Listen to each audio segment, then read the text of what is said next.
Muy buenas tardes tengan todos ustedes. Es un gusto continuar este importantísimo Congreso de Actualización y Capacitación en torno al Código Nacional de Procedimientos Civiles y Familiares, tanto con una vertiente nacional como internacional, que es lo que hemos buscado estar a través de expositores también de Argentina, de Uruguay, de Costa Rica, y que estamos generando trabajo con expertos nacionales, magistrados de muy alto nivel, que se han comprometido en aras de este proceso de formar operadores, que es fundamental.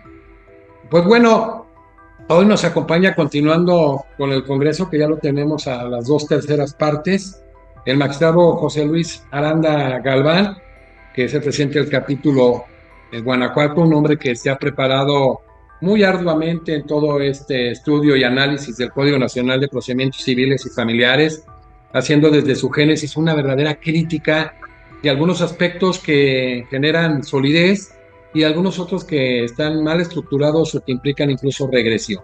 Entonces, pues vamos a dar primero la bienvenida al magistrado, previo a presentarlo. Magistrado José Luis Aranda Galván, gracias por todo el trabajo que ha venido haciendo en la academia desde el capítulo de Guanajuato, y hoy una vez más con una exposición muy importante en materia de este Código Nacional. Muchas gracias por la invitación, al contrario a ustedes. Bueno, el magistrado José Luis Aranda Galván es licenciado en Derecho por la Universidad Iberoamericana, con especialización en Administración y especialización de amparo, posgrados en Derecho Corporativo y Derechos Humanos, muy formado académicamente. Ha estado en retiro del Poder Judicial del Estado de Guanajuato, fue consejero del Poder Judicial del Estado de Guanajuato, ha sido docente en diversas universidades a nivel nacional y conferencista nacional e internacional. Hoy se expondrá un tema muy interesante, sobre todo periférico, que es en relación a que a el litigante, a la entrada en vigor del Código Nacional de Procedimientos Civiles y Familiares. Gracias. Le vamos a dar el uso de la voz al magistrado. Les pedimos a todos que nos hagan el grandísimo favor de cerrar micrófonos. Gracias. Adelante, magistrado. Muchas gracias, muy buenas tardes a todos, espero que se encuentren bien. Y me ha tocado un tema que es, creo que, importante en relación al Código Nacional, porque, como bien se dice aquí en el argot judicial, un buen juez a veces no hace un buen litigante, pero un buen litigante siempre hace un buen juez. Entonces es importante que el litigante se prepare para la entrada en vigor del Código Nacional.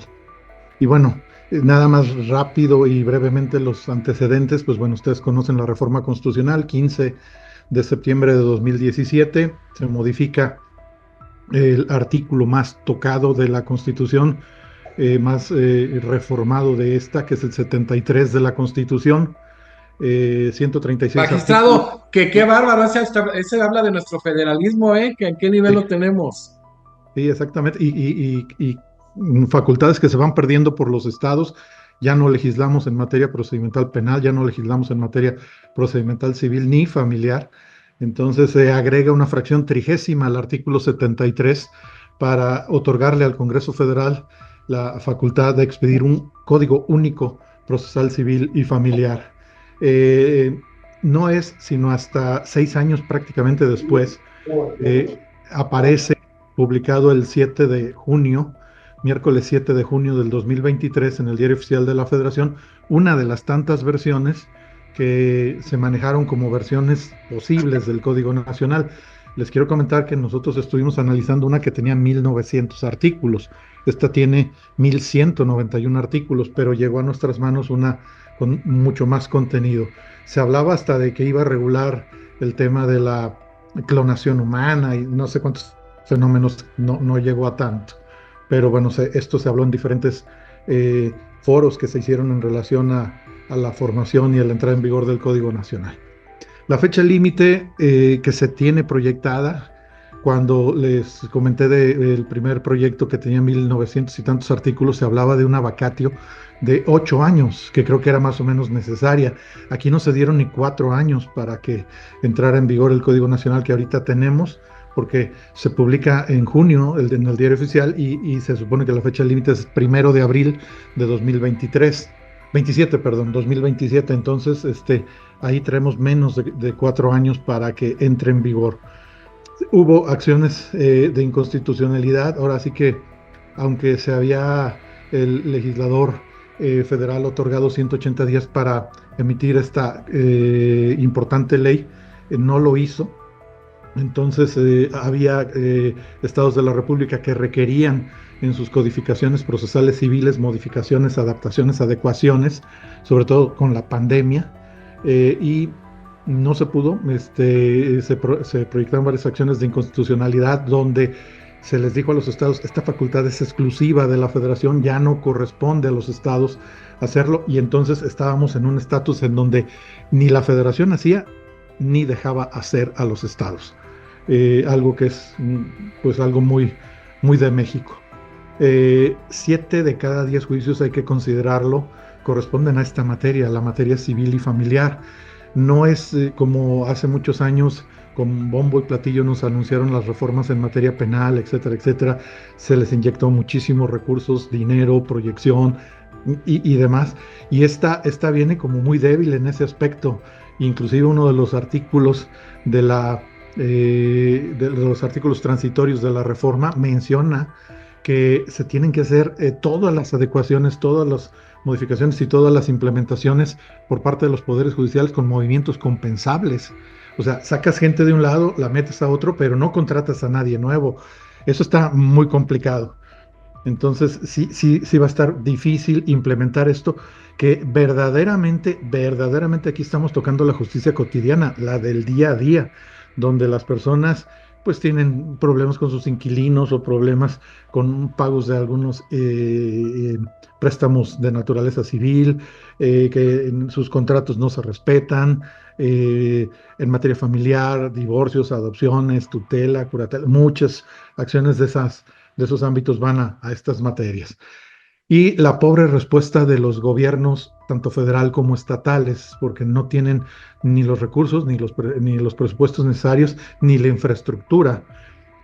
Y a veces no hay, valga la pena decirlo, ni la suficiente comunicación o adecuada comunicación entre el gobernador y el presidente del Tribunal Superior para que esa sinergia de acciones se dé y que se pueda plantear una buena implementación en tu estado del Código Nacional Procesal Civil y Familiar. Vamos a ver esto.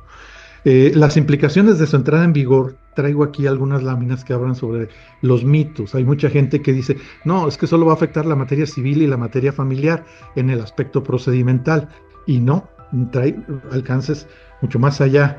Y también, pues si analizamos los artículos transitorios, vamos a ver que pues trae detalles curiosos como la forma de implementación.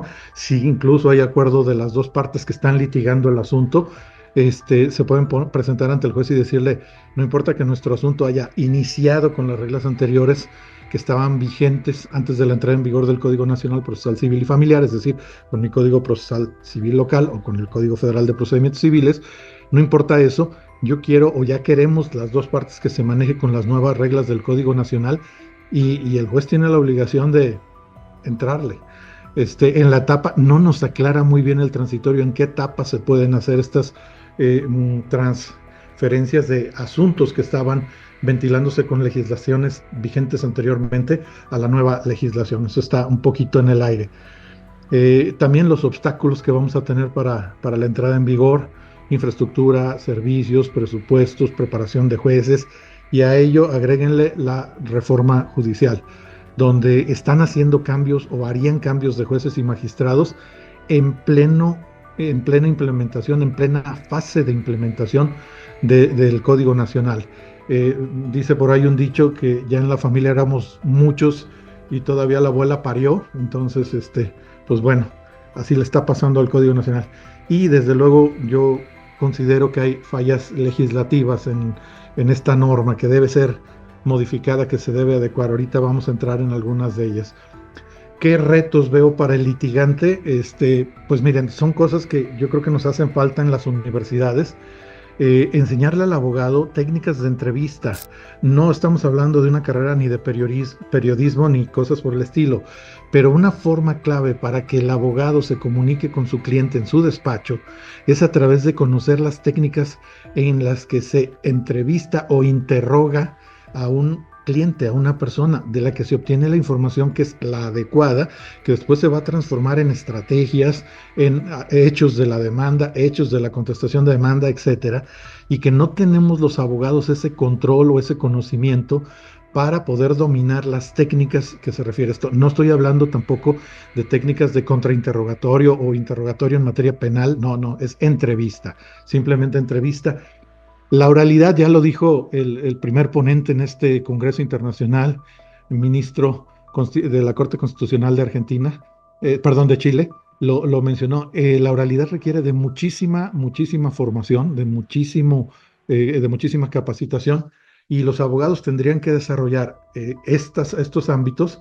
Hay gente que le tiene miedo a la oralidad, a hablar en público, a comunicarse en público, y esto requiere todavía más habilidades y aptitudes, colorimetría, tono de voz, oratoria, o sea, hay muchísimas cuestiones que hay que poder manejar, la imagen pública, el lenguaje corporal, se requieren de muchísimos conocimientos para poder entrarle de lleno. Y es que este Código Nacional nos está presentando la oralidad como algo ya muy común en cualquier proceso. Además, un conocimiento que es básico, las técnicas de análisis de los casos, del caso concreto, su comprensión y los alcances de sus consecuencias. El abogado, lamentablemente, se encuentra ya con la práctica profesional. Muchos de nosotros nos pasó el caso de que en los estudios profesionales y a veces hasta en los estudios de posgrado, nunca vimos la aplicación de los medios alternativos de solución de conflictos. No nos enseñaron en qué consisten las técnicas de mediación, de conciliación, sus principios, qué aportan al proceso, cómo pueden sacar adelante un conflicto entre personas. Entonces, no sabemos calibrar los tipos de conflictos en el proceso, y eso es muy importante, o hasta calibrar a las personas y su entorno para saber cómo hay que hablarles para lograr un acuerdo entre ellos, ¿no? Entonces, todo eso. Las restricciones que tienen los medios alternativos de solución de conflictos, porque no en todos los ámbitos en materia familiar, lo que es violencia, lo que es pérdida, suspensión de patria potestad, etcétera, no aplican estos medios. Técnicas de negociación. No sabemos negociar los abogados, nos hace falta este conocimiento. No hay un curso, no hay ni siquiera como cursos de educación continua o de formación posterior a la graduación, a la titulación. No nos ofrecen ni las mismas universidades esto. Y bien lo dice un gurú en materia de negociación: en la negociación uno no obtiene lo que merece, obtiene lo que negocia. Y eso es bien importante. Técnicas de memorización o conocimiento que se deben tener para poder controlar toda la información que se va a manejar. No se permite a los abogados verbalizar, leer. Si acaso hay algunas cuestiones que por alguna especial razón, el rubro de una jurisprudencia, algún contenido de una norma, de una ley, de un criterio jurisprudencial, pero fuera de eso, el abogado tiene que manejar los conocimientos en su cabeza y tiene que tener la mente muy abierta a todo lo que está sucediendo. Entonces sí es importante que estas técnicas de memorización, manejo de información, de datos, conocimiento de leyes, sea muy importante para el abogado. Los mitos en el ejercicio del derecho procesal civil y familiar. A mí me tocó una época en la que se estudiaba el derecho procesal civil y familiar, diciendo, no, con tu código civil y con tu código de procedimientos civiles, con eso lo haces, no necesitas más. En algunos casos fueron apareciendo más adelante los códigos de familia, pero señores, con la reforma de 11 de junio de 2011, se nos abrió un horizonte en donde tenemos que aplicar convenciones internacionales, la Convención de Nueva York, Derechos de los Niños, la Convención de Belém do Pará, que se refiere a violencia contra las mujeres, la Convención de la Haya sobre aspectos civiles en materia de sustracción internacional de menores, y así hay muchísimas convenciones.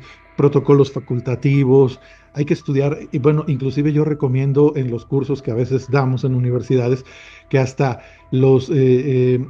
algunas de las disposiciones o criterios que tiene la Organización Internacional del Trabajo en materia de trabajo de menores, trabajo de mujeres, se tiene que estudiar porque es importante para entender el rol de la familia, el rol de algún menor de edad trabajador o de la mujer expuesta a estas cuestiones del trabajo, que ya ven que se prefería una mujer dedicada preponderantemente a las labores del hogar y la familia.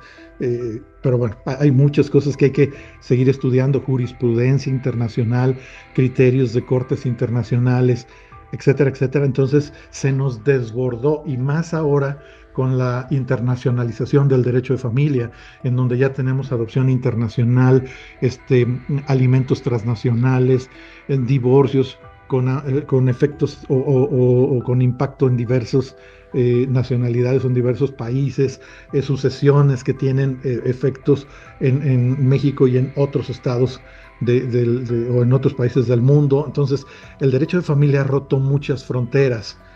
Y es importante conceptuarlo en ese criterio, en ese ámbito. El conocimiento de técnicas procesales probatorias, porque a los abogados, lamentablemente, yo todavía no conozco una universidad que le pueda ofrecer al abogado un curso, una materia que se llame estrategia procesal probatoria.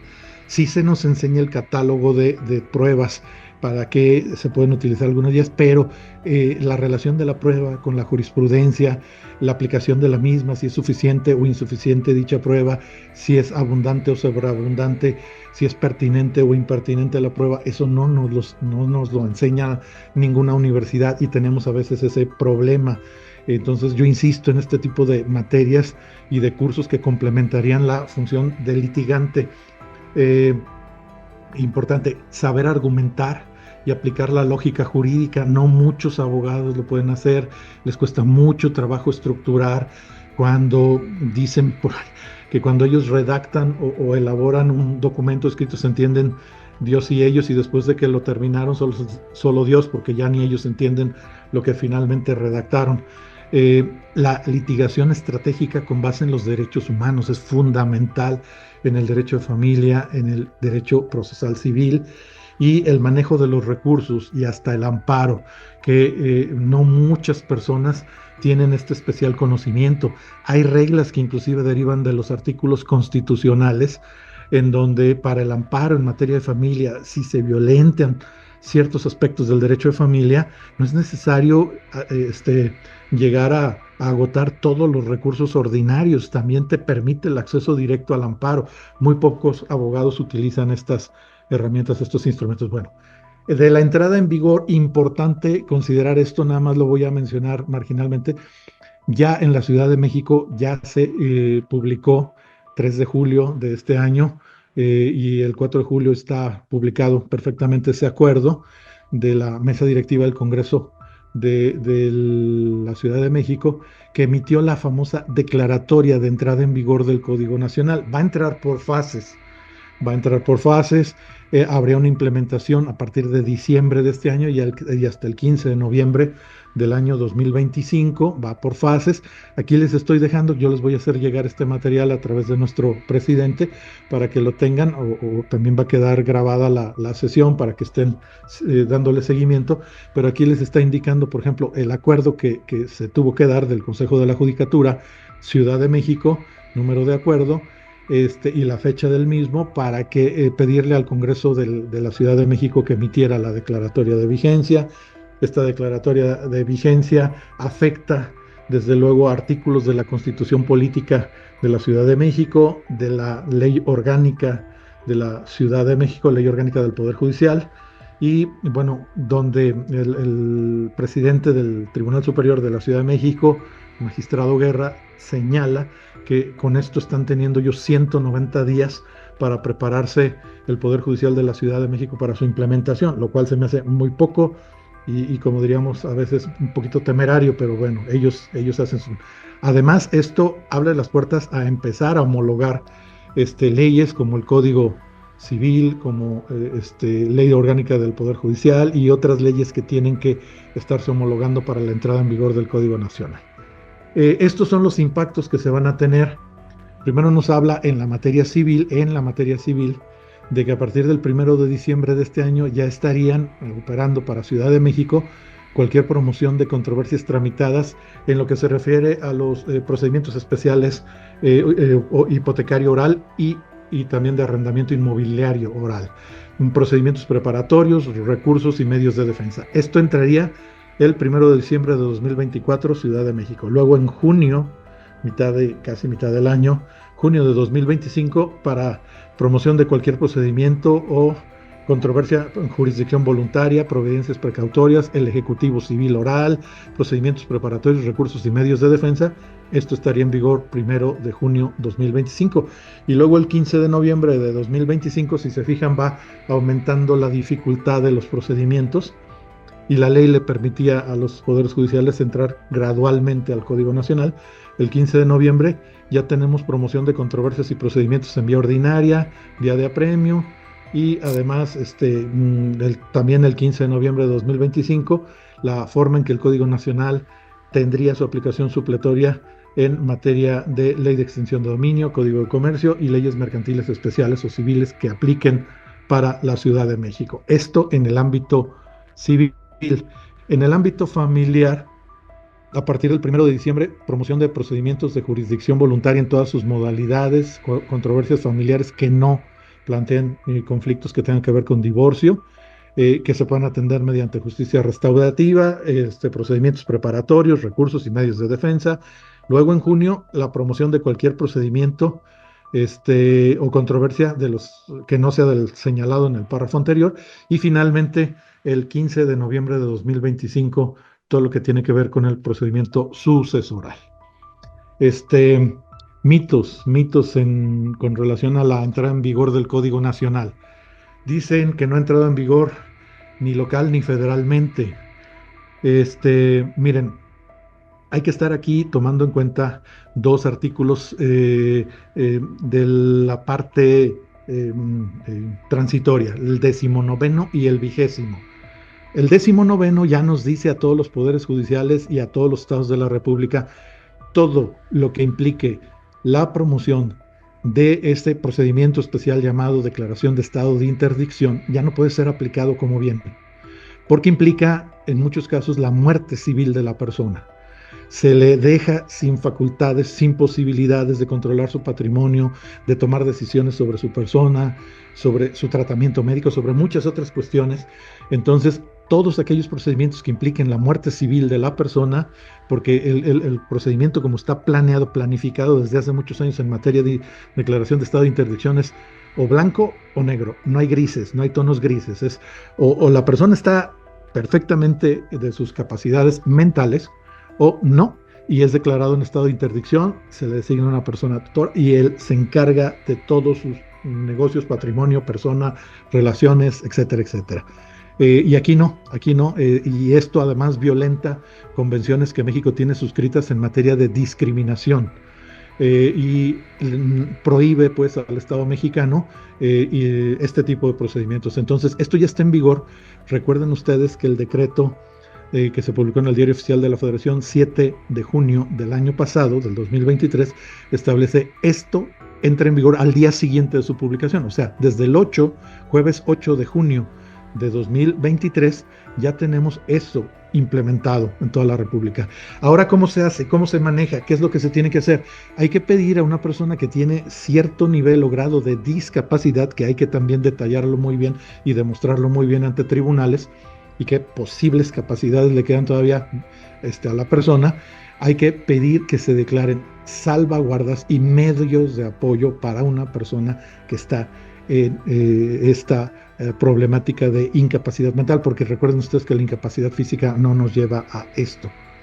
¿Qué más? El artículo vigésimo de transitorio de la publicación del Código Nacional menciona lo siguiente: en aquellos estados de la República donde existan leyes que regulen la desaparición de las personas, aplicarán todavía estas leyes, las que tengan los estados vigentes, pero en aquellos estados que no existe una ley que regule este fenómeno de desaparición de persona, que puede ser muchos tipos desaparición forzada, desaparición voluntaria, etcétera, etcétera,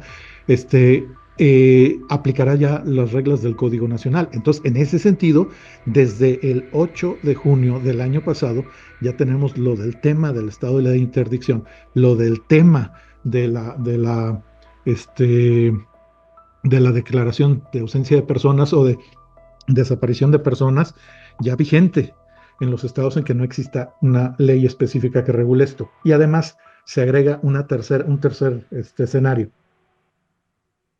Entra en vigor en enero de este año, de 2024, entra en vigor la Ley General de Mecanismos Alternativos de Solución de Conflictos.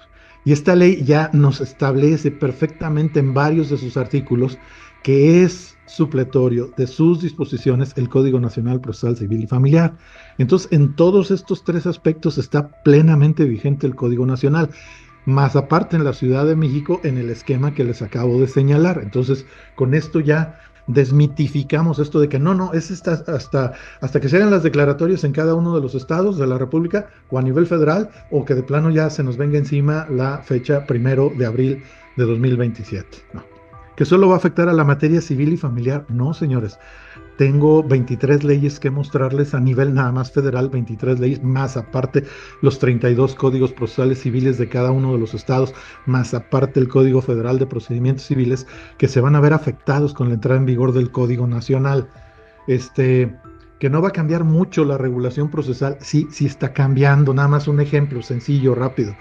Antes, en casi todos los códigos procedimentales de la República Mexicana, un acuerdo, un auto que desechaba una demanda a cualquier litigante, se podía combatir vía el recurso de apelación, es más o menos lo normal. Pues ahorita en el Código Nacional el recurso aplicable es la queja, no la apelación, lo cual pues sí cambia bastante los temas. Entonces, sí se va a estar modificando, hay cambios de plazos, hay nuevos recursos, tenemos que estar revisando todo esto. Hay nuevas audiencias, quien cree que nada más son 2, ya son 3, etcétera, etcétera. ¿Sigue esquemas que ya se conocen en la materia procesal civil y familiar? No siempre lo sigue. Hay que tomar en cuenta que sí trae cosas nuevas. ¿Ya es una visión y regulación completa, suficiente y adecuada? No, trae algunos problemitas, sobre todo el tema de la segunda instancia, que creo que lo va a conflictuar mucho, y ahorita vamos a ver por qué. Su estudio va a ser sencillo, y así como su entrada en vigor, no va a generar problemas tan solo con este tema de que imaginemos el escenario de dos partes puestas de acuerdo en que ya su asunto se ventile con las reglas del Código Nacional Procesal Civil y Familiar y no del Código de Procedimientos Civiles de Aguascalientes, de Guanajuato, de Querétaro, etcétera. Entonces ese escenario va a estar un poquito complicadito. ¿Suficiente el plazo otorgado en los artículos transitorios? No es suficiente. Y si le sumamos la ahora novedosa reforma judicial, menos.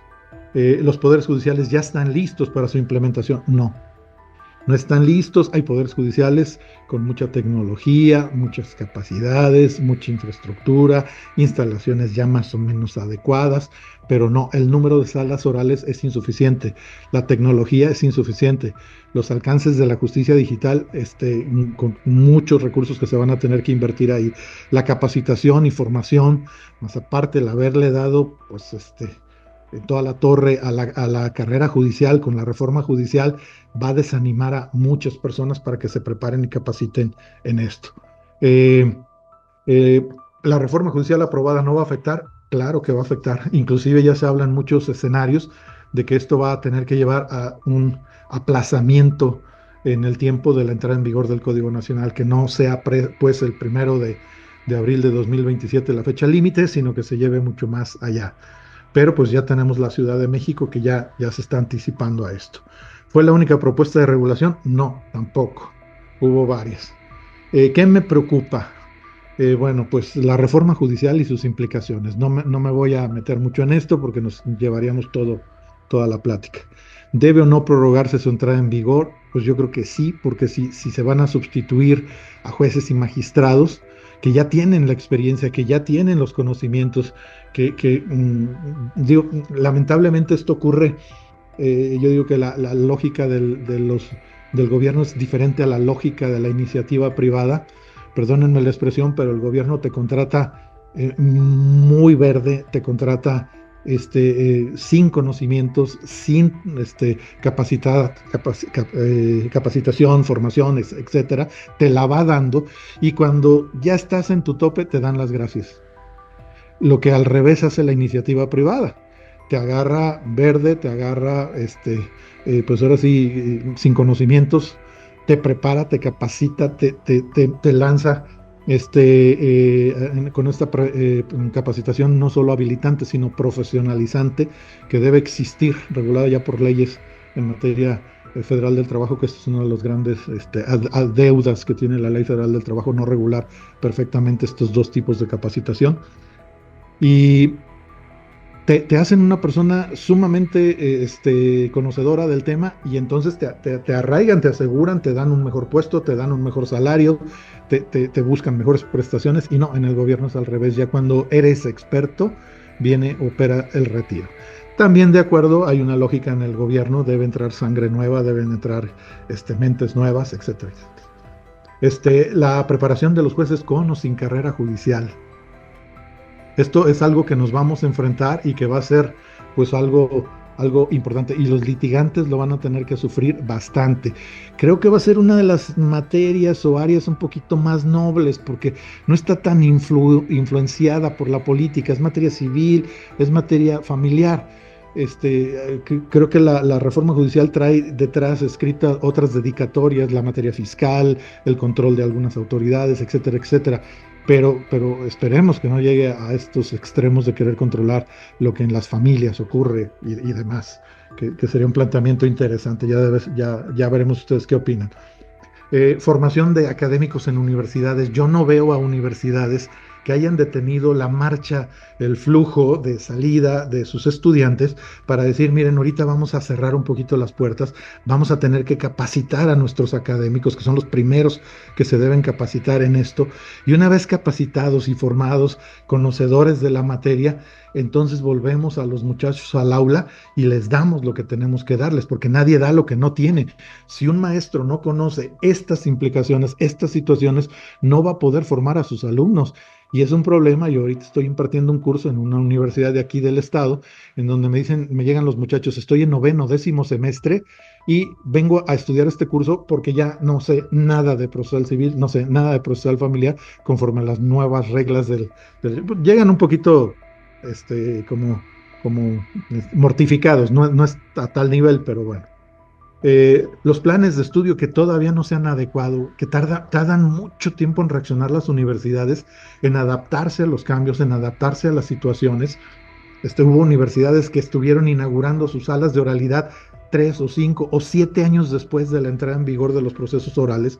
Esto es inconcebible. ¿Cómo sacaron a la calle a sus alumnos, a sus profesionistas, sin haber tenido esa práctica, esos talleres? Alumnos que no se están preparando para lo que viene. Y se suma a esto colegios de abogados, notarios, corredores y peritos pasivos, que no capacitan, que a lo mejor les interesa más el festejo del Día del Abogado o la organización de un torneo deportivo que este tipo de conceptos, que verdaderamente debería ser su finalidad, su objetivo, conformar y formar en un mundo tan cambiante del derecho a los profesionales del derecho. Por eso muchas instituciones, entidades, personas están tomando o asumiendo estos roles y papeles, dentro de ellos la propia academia que nos está formando en todo esto.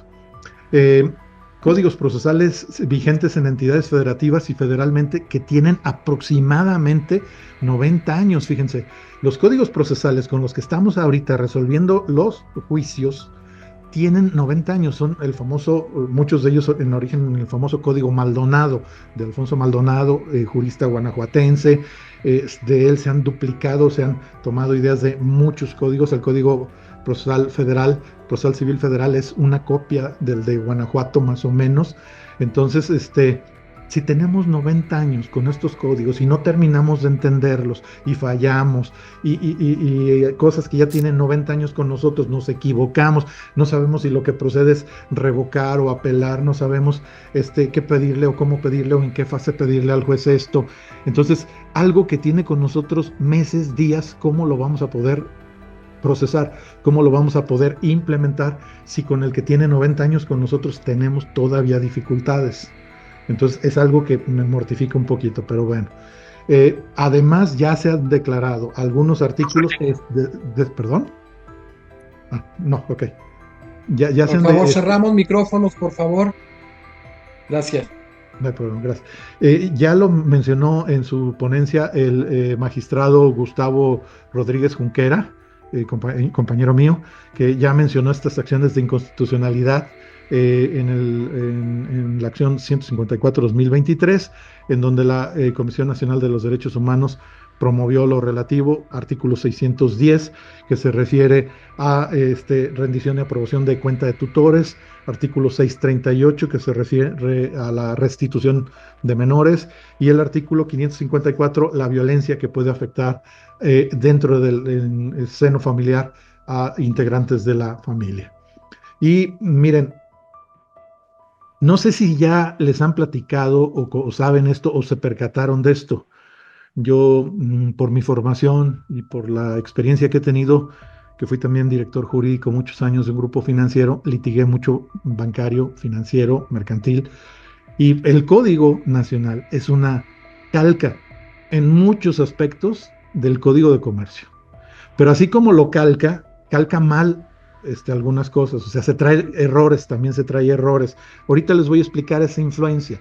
Miren, vamos a ver influencia de la regulación mercantil en el Código Nacional, y esto es importante para cualquier persona que litigue en el futuro Código Nacional, porque quienes ya litigamos o ya traemos conciencia de todas aquellas reformas del 96, 2003, 2006, 2005, etcétera, del Código de Comercio, que conocemos toda la historia del Código de Comercio, que es nuestro gran longevo, nuestra regulación positiva más vieja, es de 1887, promulgada por Porfirio Díaz, entrando en vigor en 1890.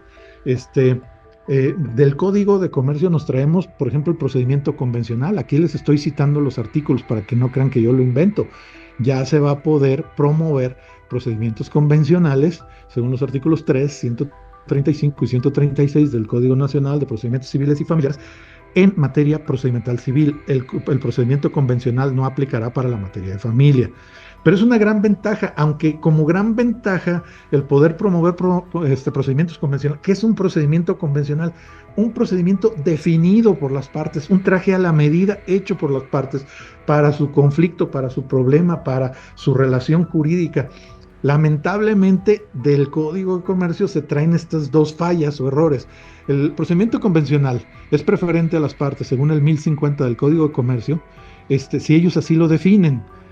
Pero para que sea válido, igual en el Código de Comercio, igual en el Código Nacional, se requiere que conste en escritura pública o que se haya pactado en un convenio judicial, lo cual va a implicar para las partes costos, gastos, gasto del notario, gasto del abogado que llevaría el procedimiento ante el juez, y el juez adoptaría en una resolución, en un acuerdo de ese convenio judicial, lo adoptaría como un procedimiento que es válido, lo sancionaría como un procedimiento válido.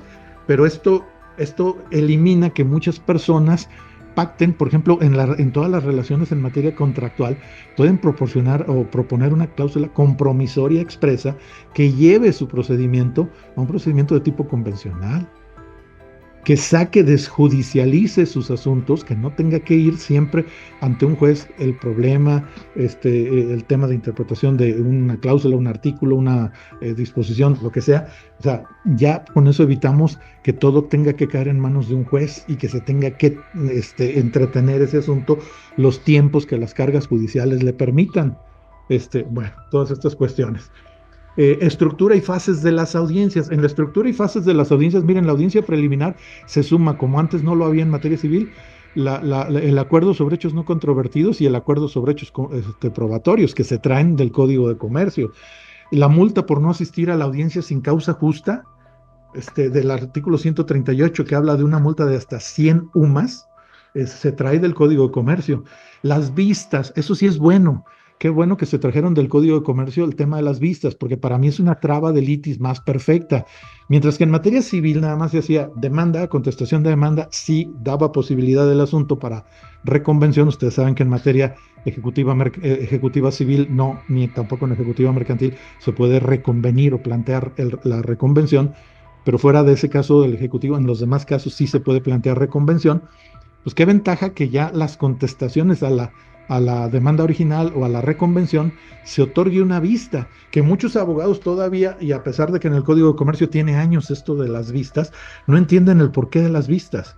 No entienden que la posibilidad de una vista que te dan de la contestación de la demanda es para que te manifiestes sobre las excepciones y defensas que tu contrario está planteando, sobre la inidoneidad de las pruebas que está ofreciendo, para que también ofrezcas contrapruebas para contrarrestar esas excepciones y defensas que él esté planteando, etcétera, etcétera. Es mucha la utilidad, mucha la utilidad que tienen estas vistas. Entonces, qué bueno que se agregaron las vistas en materia civil y familiar. La estructura de la demanda y de la contestación, quien no se haya dado cuenta, la estructura es la más técnica que existe en el litigio, que es la de la materia mercantil, en donde ya con la demanda o con la contestación o con la reconvención o contestación a reconvención van todas las pruebas. Ya no está la excepción esa planteada en el procedimiento civil tradicional de que solo va con la demanda prueba documental, con dos finalidades. La primera, acreditar personería, y la segunda, justificar los hechos fundamento de tu acción. No, ya ahorita van todas, inclusive se agrega una prueba que yo no sé qué estaba pensando el legislador cuando la planteó, la declaración de parte propia. Y ahorita vamos a analizar sus conveniencias e inconveniencias. Declaración de propia parte. Es poner a confesar a tu propio cliente, es más o menos eso. Y ahorita vamos a ver por qué. Entonces, la estructura de la demanda y la contestación, hay un detalle que mucha gente no se ha percatado. Miren, la demanda, ustedes saben, tiene un proemio, tiene las prestaciones que se requieren. Yo a veces en una demanda también les digo en los cursos que doy, a veces puede tener una demanda antecedentes, porque es una demanda de derecho complejo, y a veces ni el mismo juzgador, aún bajo el principio de da mihi factum dabo tibi ius, dame a mí los hechos, yo te daré el derecho, el juez no es experto en todas las ramas y ámbitos del derecho, y a mí me tocó como litigante tener que regalarles leyes a los jueces o tener que hacerles una pequeña plática y un pequeño curso en sus privados de lo que era, cómo aplicaba el procedimiento para las SOFOLES, para las SOFOMES en el derecho financiero, por qué a las SOFOLES las empezó a regular la ley de instituciones de crédito, la ley bancaria, porque ellos no entendían esto. Además, porque las SOFOLES nacieron en base a una excepción que existía en la ley de instituciones de crédito, en el artículo 103, que habla de las prohibiciones. Ahí se mencionaba que les estaba prohibido a las instituciones de crédito capitalizarse, excepto a las SOFOLES. Entonces ahí surgieron y de ahí derivamos la aplicación de toda la ley de instituciones de crédito para las SOFOLES. Ya las SOFOLES y SOFOMES tienen su propia ley particular, pero antes esto no existía. Y muchas otras cosas, como cuando también hace mucho tiempo, solo un artículo 33 de la ley para regular agrupaciones financieras, se regulaban los buros de crédito. Y ahorita tenemos una ley de sociedades de información crediticia, como ha ido evolucionando el derecho, pues, pero bueno. Entonces, esto de la estructura de la demanda y la contestación es fundamental que el abogado litigante lo conozca, y ahí después me van comentando en los tiempos cómo vamos. Porque en la demanda, además de esa estructura que yo les menciono, de las prestaciones. Vamos bien, el tiempo no es problema. Adelante, magistrado. Ok, los hechos y el derecho. En el derecho yo siempre digo, se tienen que mencionarle tres cosas al juez. Tres apartados se le tienen que mencionar al juez en una demanda. ¿Por qué es competente ese juez? Porque recuerden aquel principio de que lo actuado ante juez incompetente es nulo. Entonces, lo primero que le tengo que decir, eres tú competente por razón de los siguientes artículos que te hacen competente por materia, por territorio, por grado y por cuantía, los cuatro criterios. Además, te tengo que decir el procedimiento, cómo se rige, y el fondo del negocio, cómo se rige. Bueno, esos tres temas que algunos abogados nada más manejan dos, procedimiento y fondo del asunto, no, hay que agregarle ese tercero. Ya ahora la ley, el Código Nacional menciona que en el capítulo o en el apartado de derecho tienes que señalar además jurisprudencia aplicable, precedentes, doctrina que aplica para tu asunto, pero hay que ser muy cuidadoso porque también en la demanda o contestación de demanda se confiesan hechos cuando se agrega a lo tonto y a lo loco, nada más con la fusión de copy-paste y jurisprudencia y tesis, y hay abogados que creen que cobrando por kilo la demanda ganan. No, y un detalle que yo siempre he dicho como litigante y como magistrado, en un asunto no gana el que tiene la razón y le asiste el derecho. Gana el que tiene la razón. Le asiste el derecho y lo sabe probar. Si no lo sabes probar, aunque te asista la razón y el derecho, a mí me tocó tener que absolver o condenar a personas que no supieron probar en juicio. Entonces, esto es muy delicado. Hay que saberlo manejar. El hecho de también tener que meter todas las pruebas en el asunto, de estructurar las pruebas y con la técnica, fíjense, la técnica que te exige el Código Nacional es la misma técnica del 1194, 1198, 1203 del Código de Comercio, es la misma técnica. Te exige expresar con toda claridad el hecho o hechos que vas a probar, singular o plural. Te exige exponer las razones por las que crees que vas a probar lo que vas a probar. Y te exige relacionar la prueba con los hechos controvertidos del asunto. Entonces hay que ser un muy buen litigante, inclusive después hay que preparar a los abogados en un taller para la elaboración de estas demandas porque no saben hacer demandas, no las saben estructurar y más con estos requisitos que ahora se piden. No hay materia más técnica que la mercantil y de la materia mercantil se trajeron a la materia procedimental civil y familiar estos temas. El sistema de prueba cambia. En muchos estados de la República manejamos un sistema de prueba cerrado. ¿A qué le llamo yo un sistema de prueba cerrado? A aquellos sistemas de prueba donde el artículo que te menciona refiere la lista de pruebas encabeza así. La ley solo reconoce como pruebas las siguientes, solo reconoce como pruebas las siguientes. Y si no te las reconoce, si no te las menciona, si no te las señala, no hay más pruebas.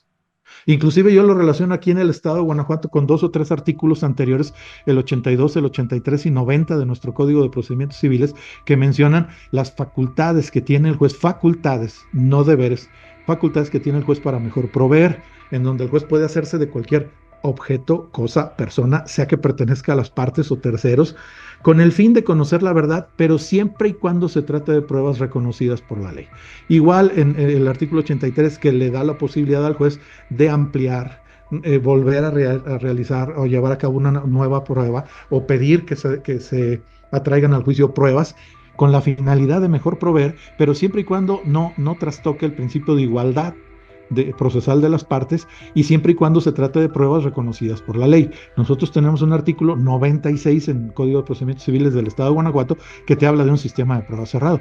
Pero si nos vamos al sistema de prueba abierto, 1205 del Código de Comercio, el 1205 del Código de Comercio te establece lo siguiente: servirá como medio de prueba todo aquello que pueda formar convicción en la mente del juzgador. Y por lo tanto, se admiten como medios de prueba la declaración de parte, la confesional, la testimonial, etcétera, etcétera. Te menciona todo eso. Igual acá, el Código Nacional ya te admite un sistema de prueba abierto, te permite todas las pruebas, con las excepciones, clarísimas excepciones que en todos los tipos de procedimientos existen. No se permiten pruebas contrarias a la moral, al derecho, etcétera, etcétera. Entonces, pero ya estamos viendo un sistema de prueba abierto y todas las pruebas van en la traba de litis. Esto también es influencia del derecho mercantil. La oferta de pruebas, el sistema de condena en costas, lo que señala el artículo 1082, 1083, 1084, 1085 del Código de Comercio, lo van a ver ustedes transcrito. Ya cambiamos de un sistema de condena en costas que más o menos rescata en todos los códigos procesales civiles, salvo excepciones, el principio de sucumbencia, el que pierde paga, en un principio de temeridad y mala fe. ¿Qué promoviste y cómo lo hiciste? Lo hiciste de buena o mala fe y te condeno o te absuelvo a costas. Con la excepción en materia de asuntos de familia, cuando se trate o se involucren grupos vulnerables, sobre todo menores, niños, adolescentes, en que en ese caso prohíbe el Código Nacional la condena en costas, en ese específico caso. En todos los demás opera la condena en costas. Permitir el arbitraje en materia civil. Incluso te dice el mismo Código Nacional, si no tienes reglas, si no tienes disposiciones con qué complementar tus reglas de arbitraje, checa las reglas que la UNCITRAL o la NUTMI, la Comisión Nacional del Derecho Mercantil Internacional de la Comisión de las Naciones Unidas, señala como que son las que están transcritas en el último apartado del Código de Comercio que regula el arbitraje en materia comercial. El sistema de apelabilidad, un sistema de apelabilidad donde tenemos apelaciones de tramitación conjunta con la definitiva, de tramitación inmediata, etcétera, etcétera, es mercantil, es mercantil. Entonces, y además todavía más, los medios preparatorios al juicio ejecutivo civil los trasladaron del Código de Comercio al Código Civil, al Nacional. El juicio ejecutivo con base en obligaciones de hacer y omitir, que ya las regula el 476, eso rompe, o sea, yo ya tuve que tirar todos mis libros de títulos, operaciones de crédito, de procedimiento ejecutivo mercantil, porque antes a mí me dijeron y a mí me formaron en aquella generación y me metieron a base de golpes en la cabeza que solo aplica el procedimiento ejecutivo cuando se trata de deudas ciertas, líquidas, de plazo vencido, exigible, por tanto. Solo en deudas. Es más, ¿qué hacemos los juzgadores cuando se nos tramita ante nosotros un juicio ejecutivo? Expedimos un auto de ejecución, un auto de mandamiento en forma. ¿Con qué finalidad? Con la finalidad de requerir de pago, no de requerir de cumplimiento de una obligación de hacer o de omitir. Pues ya está esto regulado en el artículo 476. Ya se había deteriorado esto en el Código de Comercio, cuando el Código de Comercio en el artículo 1391 de esta legislación mercantil federal había admitido en su listado de documentos que traen aparejada ejecución, que traen muchos errores y que los imita este Código Nacional, que traen aparejada ejecución los convenios suscritos ante Conducef y ante Profeco. No todo lo que convenimos ante Conducef y Profeco trae una obligación de dar o de pago. Hay veces que convenimos ante Conducef o Profeco obligaciones de hacer o de omitir. Entonces, ¿cómo vas a ejecutar eso en un juicio ejecutivo? ¿Cómo? ¿Qué orden le vas a dar al actuario? Ve y requiere de que, por ejemplo, en un convenio ante Profeco, carpintero al que le pagué la recámara 100,000 pesos y tiene 6 meses que no la termina, presento la queja desesperado, en el convenio queda que en 15 días me la entrega, ya la termina, no la termina, ¿qué le va a requerir el el actuario o el ministro ejecutor? Que en esos momentos haga la entrega lisa y llana de la recámara, de la cocina, del mueble que se haya encargado, y si no, señale bienes suficientes de su propiedad que garantizan un embargo. O sea, ¿cómo le vamos a hacer? ¿Cómo vamos a estructurar eso? El Código Nacional ya les habla un poquito. Trae también ventajas, ¿eh? Qué bueno que el Código Nacional ya regula lo que se llama la interventoría de caja, que antes no estaba regulado por ningún código procedimental, y era un rollo instrumentar la intervención con cargo a caja. Entonces trae muchas cosas ahí interesantes, ¿no? Y del catálogo de obligaciones o documentos que traen aparejada ejecución, miren, igual que el Código de Comercio, que trae 2 o 3 fracciones que son, la verdad, lamentables, porque decir, fracción primera, que traen aparejada ejecución la sentencia pasada por autoridad de cosa juzgada, a ver, nadie duda eso, ¿eh? Nadie duda eso. Nadie duda que la sentencia pasada por autoridad de cosa juzgada trae aparejada ejecución. Pero que con eso yo inicie un juicio ejecutivo. No, el juez que tiene la obligación de ejecutar la sentencia es quien la dicta, con la excepción de que por territorio no sea competente, bueno, se le va a pedir vía exhorto a otro juez que en auxilio del juzgador que dictó la sentencia, se auxilie para la ejecución de la misma. Pero fuera de ese caso, pues no hay por qué mencionarla. Luego, no sé quién haya visto y analizado fracciones como esta. El juicio de peritos en materia de siniestros en seguros trae aparejada ejecución. ¿Qué es un juicio de peritos? ¿Quiénes son peritos en materia de seguros, en materia de siniestros? No confundamos a los ajustadores con este tipo de peritos, porque hay muchos tipos de siniestros. Hay siniestros a casa habitación, a edificios, a maquinaria, a equipo de transporte, a aviones, a barcos, a buques, o sea, hay muchísimos. Y no cualquier persona le podemos llamar un experto o perito en materia de ese tipo de siniestros. Y dice, el dictamen de peritos, ¿cómo se va a estructurar ese dictamen? Si todos los documentos que traen aparejada ejecución traen requisitos que la ley señala, y sin esas leyes, Sin esos requisitos, ¿qué dice la ley de títulos y operaciones de crédito? Sin esos requisitos, el título es ineficaz. Entonces, ahí falta mucho, no estoy de acuerdo. Acá en el Código Nacional no se habla del juicio de peritos en materia de siniestro, se habla del juicio de contadores y lo relaciona el juicio de contadores con el tema del concurso mercantil, algo que a mí se me hace todo un capítulo de desperdicio de talento, porque ¿cuántos concursos civiles se manejan en la República Mexicana? O sea, la verdad, todo un capítulo para regular esto, obligaciones de expedir el boletín concursal, judicial y bla, bla, bla. O sea, se me hace un despropósito, pero bueno, así está el Código Nacional. Las diligencias con actuarios. Ya los actuarios en materia procedimental civil y familiar, cuando realicen emplazamientos, se les va a exigir que señalen los signos arquitectónicos exteriores del inmueble en el que se constituyen, porque si no la diligencia no va a ser aprobada por el juzgador. El horario, mientras normalmente casi todos los códigos de procedimientos civiles de los estados manejan un horario de 8 de la mañana a 7 de la tarde, la materia mercantil maneja 7 a 7, 7 a.m., 7 p.m. Igual ya viene en el Código Nacional. Esto va a operar. Sí quiero decirles nada más para la materia procedimental civil, porque en la materia procedimental familiar, todos los días y horas son hábiles. Y vamos a ver los dos sistemas, los voy a comparar. Los requisitos para habilitar días y horas inhábiles son igualitos que los que te exige el Código Civil. Hasta el término se me hace exagerado, porque para que tú le pidas a un juez que te habilite días y horas inhábiles, le tienes que señalar la causa urgente. ¿Cuál causa urgente? A lo mejor es un amigo que entre semana trabaja fuera de la ciudad y solo el fin de semana se encuentra en la ciudad. Nada más hay que decirle la causa razonable por la cual le pido al juez que habilite días y horas, no la causa urgente. Arresto hasta por 36 horas en las medidas de apremio. Ya los jueces van a tener esta facultad en materia civil, que solo la tenían en materia mercantil, y el juez conciliando. Hay mucha gente que me puede decir, no, José Luis, no te confundas. El juez no está conciliando en materia civil y familiar aquí, porque aquí se habla de que también se habla también de la intervención de gente de justicia alternativa. El Código Nacional es confuso. En algunos artículos le da toda la obligación, le carga toda la obligación, incluso señala que no será causa de recusación o excusa de un juez el que haya intervenido en la fase de conciliación o mediación de las partes.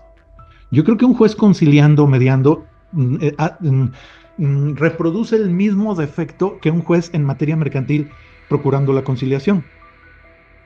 Le parte por en medio todo el principio de en materia de conciliación y mediación deben haber dos principios que se respeten a cabalidad: la confidencialidad y la voluntariedad. Y un juez conciliando o mediando, pues es el juez que te va a juzgar, y luego es el juez que te oye hablar y que te oye proponer en una plática conciliatoria, te oye proponer salidas, te oye proponer, te oye hacer ofertas, etcétera, etcétera. ¿Tú crees que no se está prejuiciando? ¿Tú crees que no se está llevando a la cabeza ideas para su sentencia? Yo creo que eso no debería quedar a cargo del juez. Y eso que a mí me tocó estar en un congreso internacional donde estuvo el primer juez que dictó la primera sentencia en la ciudad de Monterrey, en un juicio oral mercantil, y decía que ellos son maravillosos conciliando y mediando. Pues claro, la presión que ejercen sobre las partes, lo cual rompe un poquito con el principio de voluntariedad. Pero bueno, ya ustedes tendrán otra mejor opinión. Sí hay avances, es un código más sensible, trata de más grupos vulnerables, está más pendiente. Ya no solo tenemos a los niños, tenemos a las mujeres, tenemos a los adultos mayores, tenemos a los afromexicanos, tenemos a los migrantes. O sea, tenemos muchas personas que ya se consideran grupo vulnerable para este Código Nacional. Más actualizado en temas que ya ha definido la jurisprudencia judicial, más abierto a las tecnologías, ya solo falta el tema de la inteligencia artificial, ahí regulado, más opciones para desjudicializar los asuntos, permitiendo que la conciliación y mediación tengan un importante efecto, y agregando el arbitraje y potencializando los medios alternativos de solución de conflictos. Sí trae algunas cosas.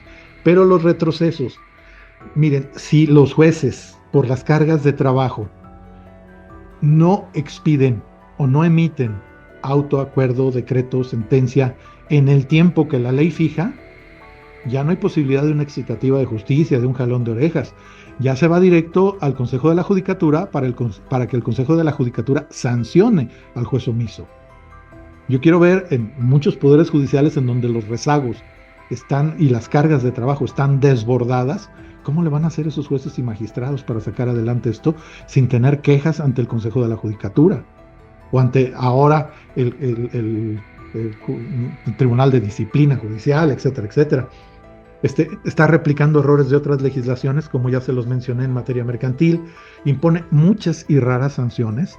Un ejemplo nada más de ello es aquellos abogados que puedan intervenir manipulando el turno de un tribunal, en Guanajuato ya no aplica, aquí no tenemos esa posibilidad porque en Guanajuato llegas a las ventanillas de oficialía de partes y hay un algoritmo que te envía a diferentes juzgados tus asuntos. A veces te pueden caer 3 en el mismo, 2 en diferente, etcétera. A veces puedes entrar al primero, séptimo, octavo, no va en un orden riguroso.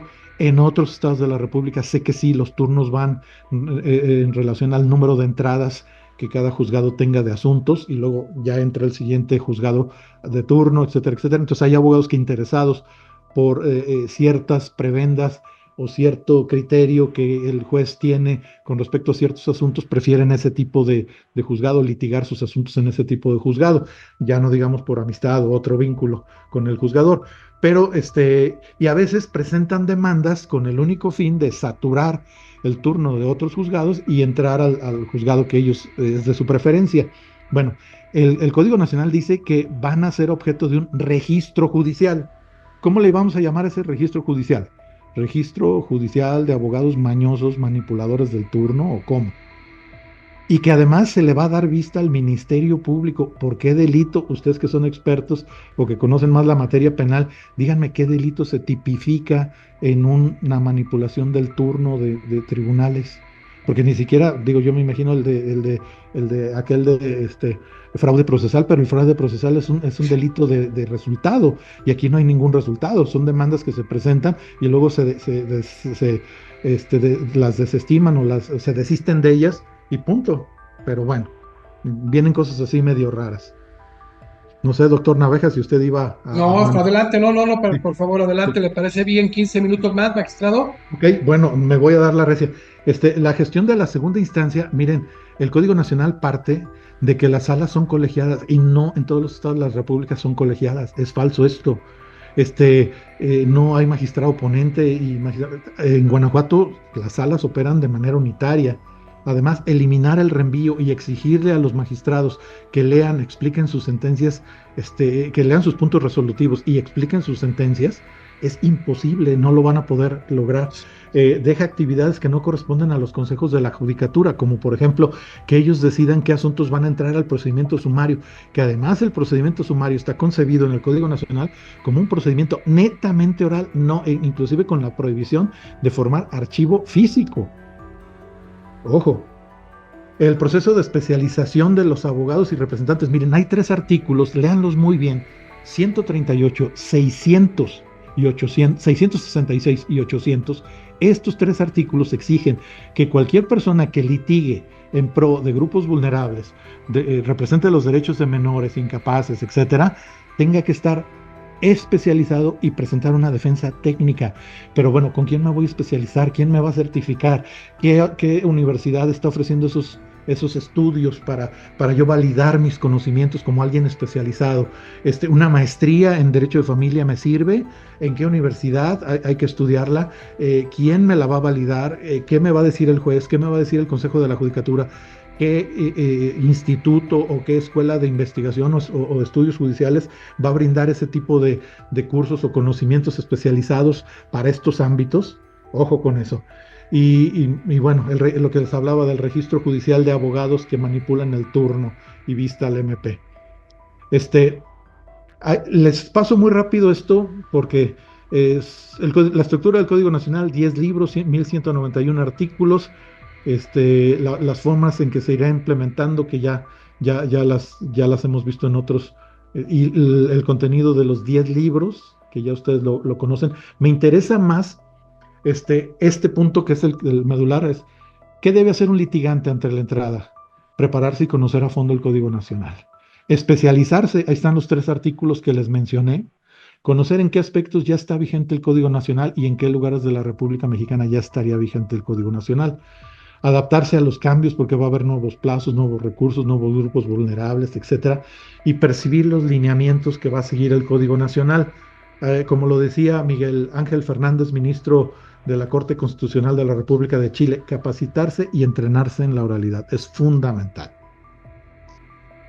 Va a haber principios potencializados por el Código Nacional. Estos son los principios que potencializa el Código Nacional. El acceso a la justicia, ya tenemos reguladas las acciones colectivas, los procedimientos sumarios o sumarísimos, la colaboración de las partes en el proceso, su inmediación, litis abierta, justicia familiar, oralidad en varios procesos y juzgar con perspectiva de género. Pero, ¿qué errores le detecto yo al Código Nacional? Miren, yo detecto que el Código Nacional, después del artículo 2, que trae todo ese glosario de términos, empieza a regular acciones. Y la regulación de acciones es un tema de legislación sustantiva, no adjetiva. Y creo que ahí, así como se ejercitan acciones de inconstitucionalidad para que ya los legislaturas locales no legislaran en materia procedimental ni civil ni familiar, pues aquí está legislando el legislador federal en materia sustantiva civil, lo cual todavía no se le despoja de esa facultad a los estados de la República. Entonces tenemos un detalle ahí. La regulación y técnica legislativa deficiente. Miren, hay un artículo que establece esta regla cuando estamos hablando del artículo 241, contestación de la demanda, reglas que debe fijar el litigante al contestar una demanda. Dice que el litigante tiene la obligación de contestar todos y referirse a todos y cada uno de los hechos de la demanda, todos y cada uno de los hechos. Aquellos hechos a los que no se refiera se tienden por admitidos o no surge controversia respecto de ellos. Perfecto. Pero ahí pone, y les pongo en rojo, salvo prueba en contrario.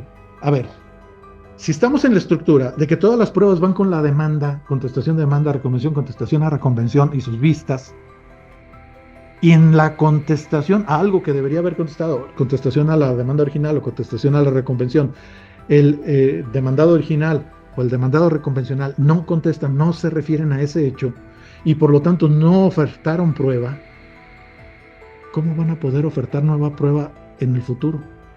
O sea, esto, salvo prueba en contrario, es imposible, no se va a poder materializar. O sea, no se puede concebir esto. Contemplar el papel de los corredores públicos en el Código Nacional, por favor.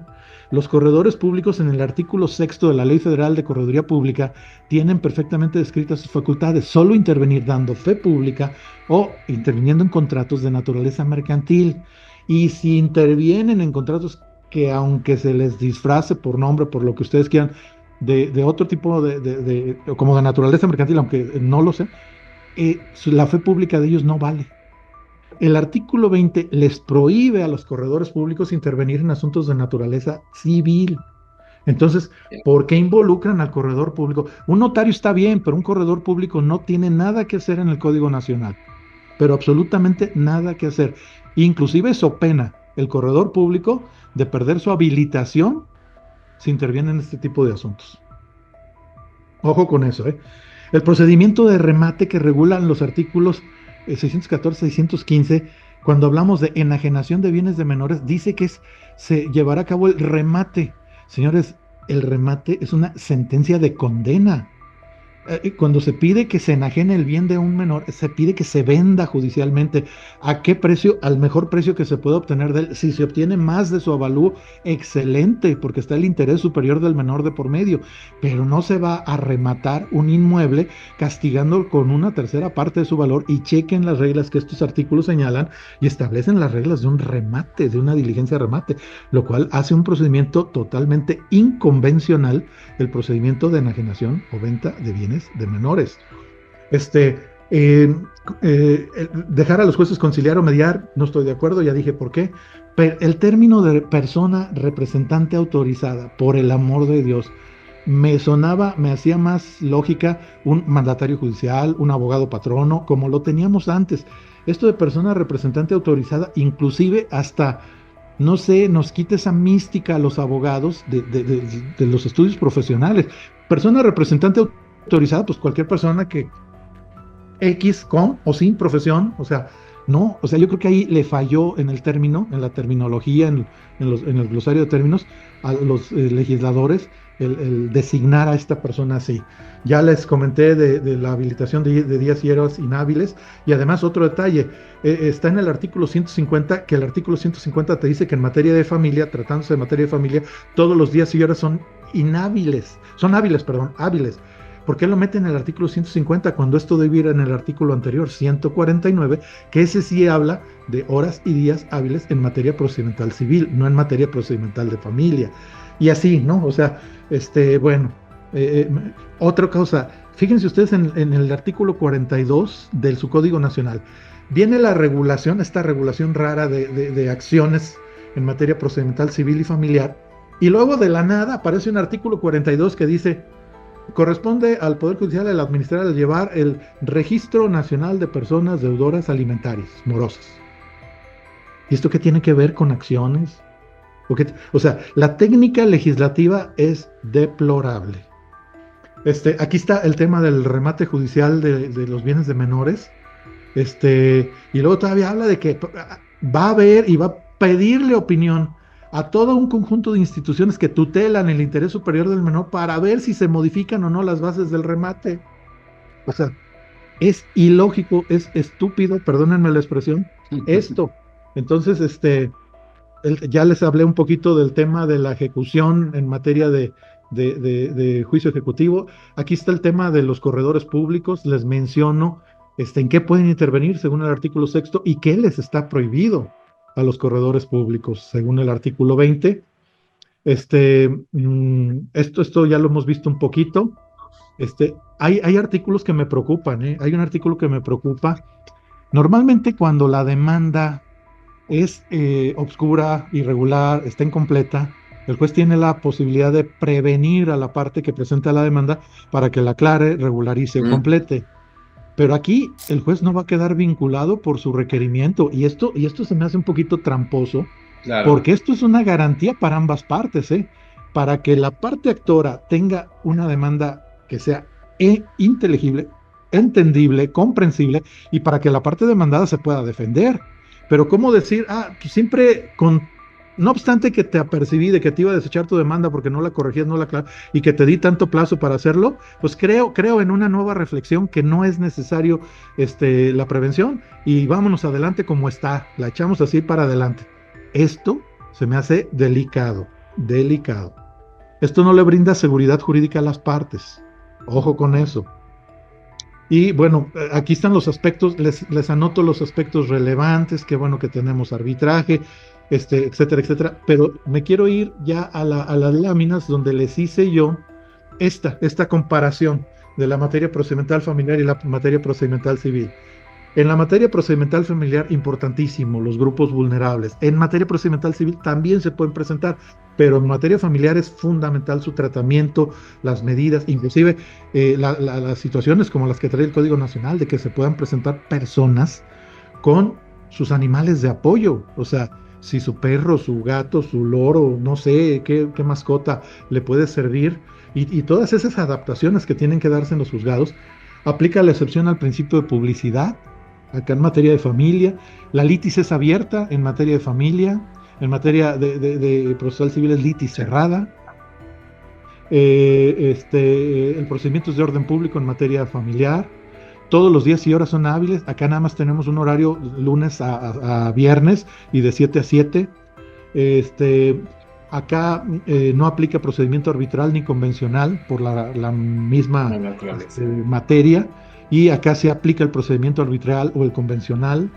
En algunos temas no aplica la conciliación, acá sí aplica la conciliación. Puede iniciarse por comparecencia la solicitud de alimentos, por ejemplo, y acá toda la traba de litis es por escrito. Y todavía en materia de familia hay muchas más cosas. Aplica la suplencia de la queja, la posibilidad de instruir en el proceso, no procede condena en costas cuando haya grupo vulnerable. El trámite de exhortos, despachos o cartas rogatorias será de oficio por la autoridad jurisdiccional si no es necesaria presencia de parte. se trata diferente el allanamiento, porque el allanamiento en materia procedimental va y, órale, dictar sentencia, y en materia de familia, si afecta derechos de grupos vulnerables o menores, no se puede admitir un allanamiento liso y llano. Permite el auxilio de familiares en algunas diligencias, da más amplias facultades al juez en pruebas, los honorarios del perito a cargo de funcionarios o peritos con cargo al erario público. La retención de bienes puede darse sin necesidad de garantías si se trata de niños o mujeres violentadas. El juez puede adoptar medidas de protección. Aplica ya la justicia restaurativa en materia de familia. No son apelables las sentencias que aumenten la administración de alimentos. Las que lo disminuyan, sí. A Las que ver, aumenten. cerramos micrófono, por favor, parecemos nuevos. Gracias, magistrado. Sí, y excepcionalmente aplicará la audiencia de cumplimiento, que también eso es algo interesante. Se agrega una tercera audiencia. Nosotros estábamos acostumbrados a la audiencia depuratoria o la audiencia de juicio o de desahogo de pruebas, y hay una tercera audiencia acá, la de seguimiento, supervisión y cumplimiento de sentencia, que también va a complicar muchísimo, muchísimo la agenda de jueces y tribunales.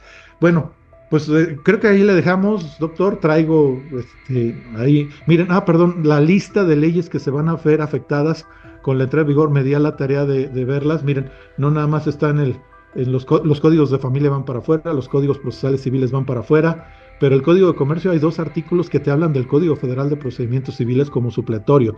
El 1054 para Sí, los procedimientos convencionales, el 1063 para todos los juicios. hay que En la adaptarlos. ley de amparo hay varios artículos que hablan de la supletoriedad del Código Federal de Procedimientos Sí, Civiles, y todas estas leyes que les menciono, son 23 leyes en total, hablan de la supletoriedad. Desde luego, en algunos aspectos, como la ley de extradición internacional, no te habla de supletoriedad del Código Federal de Procedimientos Civiles, sino de reglas como la traducción de documentos. Como se trata de ley de extradición internacional, muchas peticiones de extradición vendrán en idioma extranjero.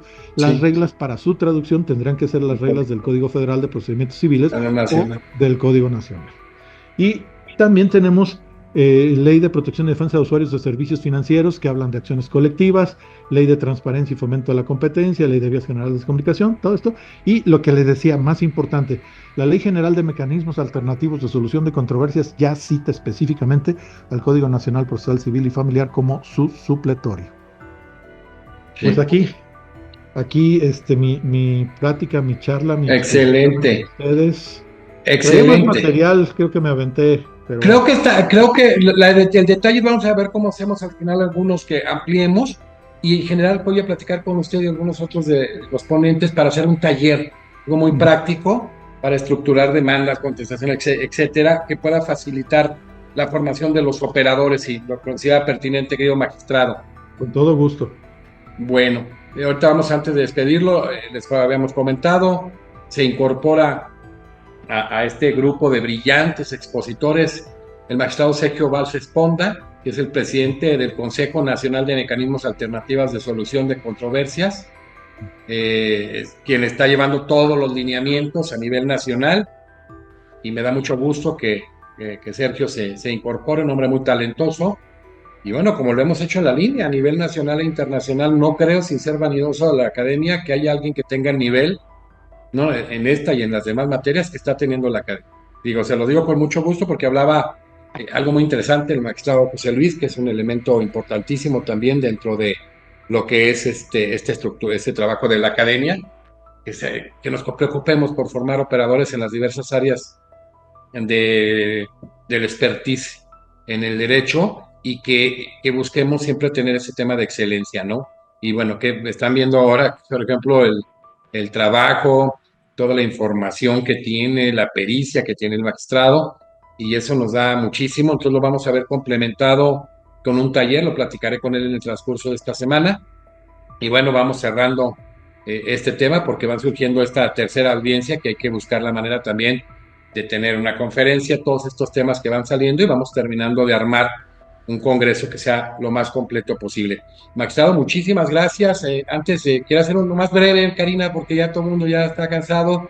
Nada más, oye, Karina, para que usted abra, desde una vez no me comprometo, abra el taller que se va a hacer con una continuación en relación a lo que es este Congreso, como lo hicimos en el Congreso de Litigio Estratégico Internacional, que hicimos un Congreso internacional y casi paralelamente, si no es que posterior, con poca tiempo de posterioridad, hicimos un taller, si lo recuerdan. Sí, entonces vamos a hacer algo así porque también hay que vincular todo este tema teórico y de análisis profundo con aspectos prácticos que nos van a generar pues cierta facilidad en la aplicación en su momento de ello. Karina, un comentario nomás, hay que ayudarme a ser breve y una pregunta Sí. concreta porque ya se nos fueron los Ok. tiempos. Adelante.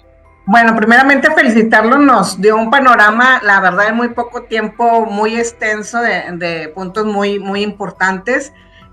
Soy Karina González de Capítulo Nuevo León. Presidente del Capítulo de Nuevo León, Karina. Así es. Adelante. Y bueno, aquí en Nuevo León sí estamos desde el 2004, 2005 ya con los mecanismos alternativos aplicados pues en todas las áreas, fiscalía, tribunales, escuelas, policías, Pues viene etcétera. una nueva dinámica, Karina, te comento, acabo de hablar con el director nacional, viene una nueva dinámica que hay que adaptarse, ¿eh? Así es, entonces, bueno, eso no sería alguna situación, también con los juicios orales, también desde el 2012 en materia, algunos áreas en materia civil y familiar, y desde el 2020 que se forzó, pues ya, pues prácticamente todo virtual, inclusive pues la preocupación de ahorita de usted de que no hay pues los instrumentos, ¿verdad? Capacitación, pero también en las áreas físicas, pues sí se puede suplir y lo vivimos aquí en Nuevo León con las áreas, con el aspecto virtual, los tribunales virtuales, las plataformas como esta, que prácticamente se llevan las audiencias. Y bueno, esto suena algo chistoso, un comentario, pero ya hay, así como hay matrimonios colectivos, en los divorcios, hay colectivos en Nuevo León, ¿eh? Okay. O sea, hay divorcios colectivos, como hay una gran demanda también, sí se les dice a todos que si al principio no, o sea, al inicio tienen algo muy particular cuando son divorcios incausados y que no hay ninguna situación en particular que tratar, entran de 30 a 40 parejas, ¿eh? Entonces, suena algo ahí. La primera vez yo soy litigante específicamente más del área familiar, y la primera vez que me tocó algo así vivirlo con mis clientes y me asombró, pero fue algo rápido también. Mi pregunta es esta, a su consideración, ¿resultará más beneficioso esto de el sistema de prueba abierta, sobre todo pues con el área familiar, porque bueno, tenemos ahí, siempre se ha cuidado más este aspecto, tanto de las pruebas como todo lo que rodea el área familiar? ¿Será a su consideración, verdad? Ya sabemos que pues lo veremos más adelante, pero a su consideración y a su experiencia, ¿se considera que este sistema de prueba abierta será más de beneficio o traerá algunas complicaciones con las que nos podamos encontrar? Muy buena pregunta, Karina. Adelante, magistrado. Todo depende, porque aquí en Guanajuato tenemos un sistema de prueba cerrado y los abogados tienen un problema con una prueba específica, que ya apareció en materia de derecho de familia o procesal familiar, hasta el artículo 838, segundo párrafo, que ya menciona que el juez puede pedirle a instituciones, dependencias particulares, etcétera, informes. Antes, en el artículo 96, no está listada la prueba de informes. Hay quienes los equiparan la prueba de informes con la prueba documental, pero hay diferencias. La prueba de informes es una prueba que se va a elaborar el documento. La prueba documental es una prueba histórica. Tan es así que se dice en qué archivo, protocolo, lugar se encuentra para compulsa, para que cotejo, etcétera, el documento, la información. En cambio, en el informe se va a elaborar a futuro con las preguntas y la información que requiera el solicitante de la información. Entonces, muchos jueces no les aceptan a veces a los litigantes la prueba de informes porque no está listada como una prueba existente en el litigio procesal civil tradicional. Es mejor, de hecho, un sistema de prueba abierto, pero cuidado, porque en el Código Nacional, la primer prueba que te presenta el Código Nacional es el informe de parte propia o la declaración de parte propia. O sea, ¿cómo vas a sentar tú a declarar a tu propio cliente, cuando el único beneficio, la única productividad procesalmente hablando que genera la prueba confesional es cuando el confesante se ensarta, cuando el confesante acepta cosas que le son Que negativas. le perjudica, Solo en sí. ese aspecto es válida la confesión de alguien, cuando reconoce obligaciones, cuando incumple obligaciones. O sea, en el aspecto positivo no tiene valor, en el aspecto negativo sí tiene valor la prueba confesional, Claro, inclusive, como bien lo dice el principio, a confesión de parte, relevo de prueba, ¿no? O sea, ya manifestó que sí o aceptó que sí el demandado. Entonces, yo no veo a ningún abogado litigante en sus cinco sentidos, si no está drogado, si no está claro. alcoholizado, presentando a su propio cliente a que declare, a que su propio abogado lo siente a declarar, cuando la única utilidad de una prueba de ese sentido es cuando afecta, no cuando Claro. Y beneficia. someterlo a dos declaraciones, ya, las de cada una de las partes. Y que además la regla de la prueba en las confesiones es que primero ofreces la prueba, te sientas, y que ahí puede preguntársele, si el juez lo requiere, al absolvente: ¿usted no desea hacer preguntas a la persona que le está formulando? Claro. Y ahí se revierte, como dicen, se les voltea el chirrión por el palito y luego vienen los problemas. Hay que ser buen litigante para entender esto. Yo, bueno, una ventajita que tuve es que litigué muchos años, soy Sí, académico las y dos además visiones, fui magistrado, entonces traigo las tres visiones. las sí, periféricas. Y eso sirve para entender un poquito mejor el procedimiento. No, pues va a estar muy bien el taller. Felicidades, gracias, Karina. Bueno, aquí ahorita que está la Karina, que preside el capítulo Nuevo León y el magistrado, el capítulo Guanajuato, cuando hicimos el ejercicio a través de la academia, si recuerdas, magistrado José Luis, Sí, pusimos a los que estaban de avanzada en Iberoamérica y España estaba muy mal. Los mejores, los más avanzados en estos temas de adecuación para la pandemia, en el desarrollo tecnológico y la virtualidad eran Guanajuato y Nuevo León.